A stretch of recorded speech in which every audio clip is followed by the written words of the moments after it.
Our military will soon be the strongest it has ever been. The United States took a very measured step last night. We are prepared to do more. We are keenly aware that every battlefield where an enemy hides behind women and children is also a humanitarian field.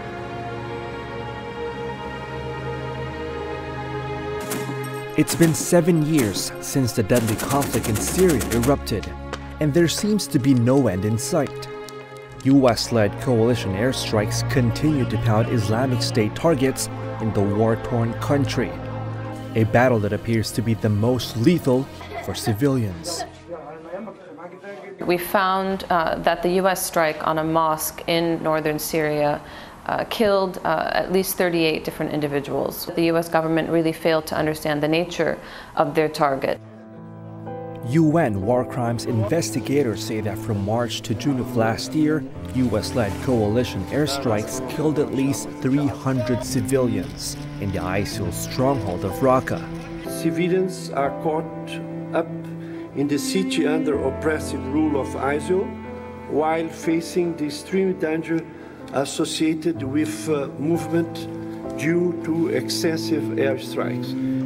The US is also actively fighting the Taliban in Afghanistan, and its strikes have resulted in many civilian deaths. In 2015, airstrikes hit a Doctors Without Borders hospital in Kunduz. At least 42 people were reportedly killed.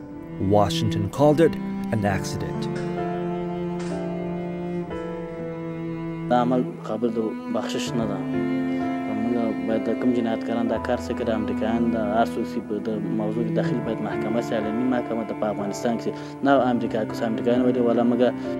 US President Barack Obama issued an apology and ordered an investigation, but the probe proved futile for Doctors Without Borders. The Pentagon disclaimed the organization's allegation the strike was a war crime, and the military personnel responsible for the mistakes did not go to court. I am asking Congress to ensure that in the fight against ISIS and Al-Qaeda, we continue to have all necessary power to detain terrorists wherever we chase them down, wherever we find them. And in many cases, for them, it will now be Guantanamo Bay. The Guantanamo Bay detention camp is located in southeastern Cuba. 780 detainees have been held there since it opened. Many of them were detained for years. However, the US has claimed the detainees there are not on US soil and therefore not covered by the US Constitution. On nous met tout nus, on nous cambre comme ça, et on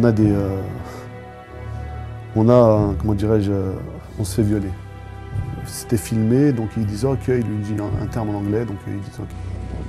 Beating, sleep deprivation, force injections, and many other torture methods were reported by media and released prisoners. In the past, I think the United States has prided itself on being the champion, acknowledged champion of basic human rights. And we no longer make that claim, and we no longer set an example like we used to. 2018, for Afghans, 17 years since the country was invaded by the forces of the free world. For Syrians, the bloody civil war enters its 7th year, with millions of its citizens still refugees. For prisoners in Guantanamo, another year of uncertainty in detention.